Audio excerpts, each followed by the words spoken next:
Евидентна е нервозата кај владеачкото мнозинство, како што беше евидентна и на Комисијата за европски прашања. Една комисија буквално за секоја тема и за секој закон станува во ова собрание. Секој проект што се прави во државата е од интерес на граѓаните.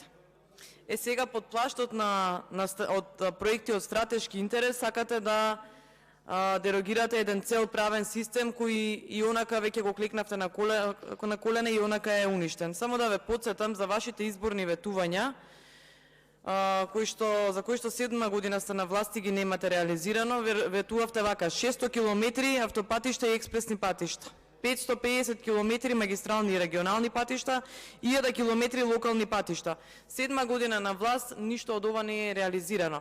Додека за што направила владата на ВМРО, само дел од проектите се наброени на овие листови, кои што за жал вие не можете ниту да ги одржувате, не можете ни да ги искречите, а не па да направите нови. Во овој закон претходно моите колеги ги кажаа забелешките и цело време дефокус правите од тоа дека ние сме против стратешки проекти, па против изјавата на американската амбасадорка. Таа ви покажа како се бранат национални интереси, нешто како влада што вие не го научивте 7 година поред, па и претходно кога сте биле на власт, сте направиле штета за многу години во иднина.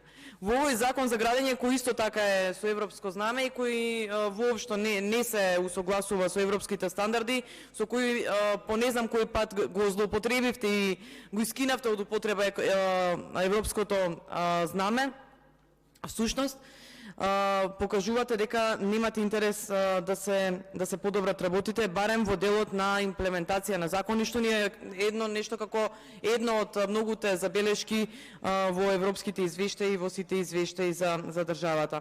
Всушност во овој нов закон со европско знаме се менува само дефиницијата за градби од стратешки интерес и во член 1, со кој во член 2 се додава нова точка 16а, која што ќе гласи: градби од стратешки интерес се државни патишта, железнички пруги, магистрални гасоводи, како и други градби од јавен интерес кои се реализираат како стратешки инвестициони проекти или проекти за стратешко национално значење, утврдено со законот, чија изградба како градби од јавен интерес е предвиден урбанистички проект за градба од стратешки интерес, одобрен согласно Законот за урбанистичко планирање. Во претходниот предлог закон дефиницијата за градби од стратешки интерес со членот 1, со кој во членот 2 се додава нова точка 17, по скратена постапка гласи: градби од стратешки интерес се само оние државни патишта и магистрални гасоводи чија изградба како градби од јавен интерес е предвидена со урбанистички проект за градби од стратешки интерес, одобрени согласно Законот за урбанистичко планирање.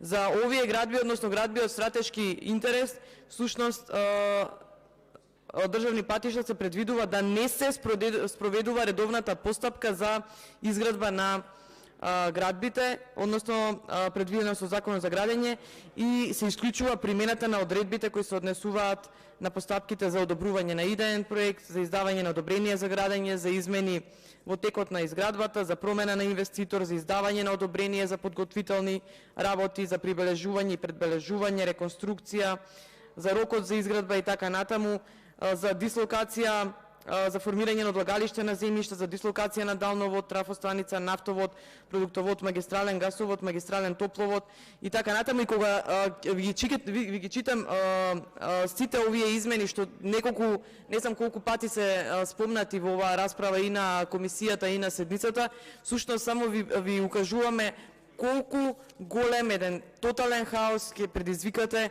во еден куп институции и колку ќе го нарушите владењето на законот.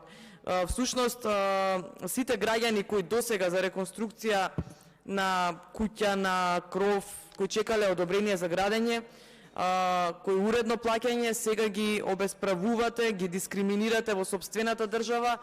Граѓаните кои што со своите пари го полнат буџетот на државата, ги манипулирате токму во својата држава која со своји сопствени пари ја граделе досега. Експерти, очигледно читаме различни експерти, до сега многу експерти ви укажуваа на тоа дека без приоритети ја водите државата.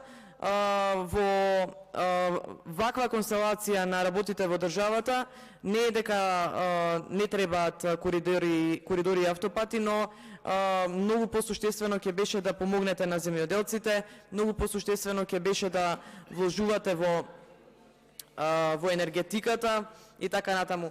За жал продолжувате да злоупотребувате, владата продолжува да злоупотребува пратеници за да поднесува закони, па потоа ги повлекува, па ги поднесува со скратена постапка со европско знаме и една безидејност во хаосот за што побрзо да влезат провизиите во џеповите на само дел од владата, елитата на владата да земе дебели провизии. Всушност ги побивате оние ваши правдања за што значи национален интерес. Национален интерес е, господа колеги и колешки од владеачкото мнозинство, е да граѓаните знаат каде одат нивните пари, без при тоа да правите дефокус со секакви изговори овдека на говорниците. Национален интерес е да се почитуваат одлуките на Уставниот суд и да ги заштитите работниците, а не да ги теретите со 70 часа работа неделно.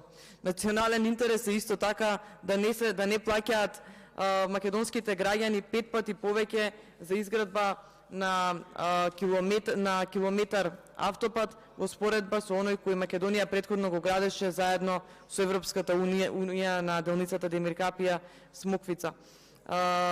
Национален интерес е исто така да остане профитот во Република Македонија и профитот да го земаат македонските фирми.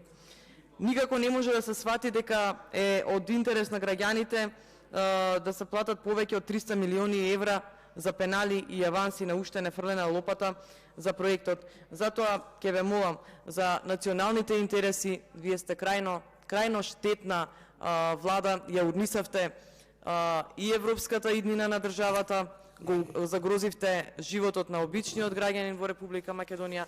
Затоа ќе ве молам, посебно вие не сте добар пример кој што би можеле да кажете дека работите за националните интереси на граѓаните на нашата држава. Благодарам.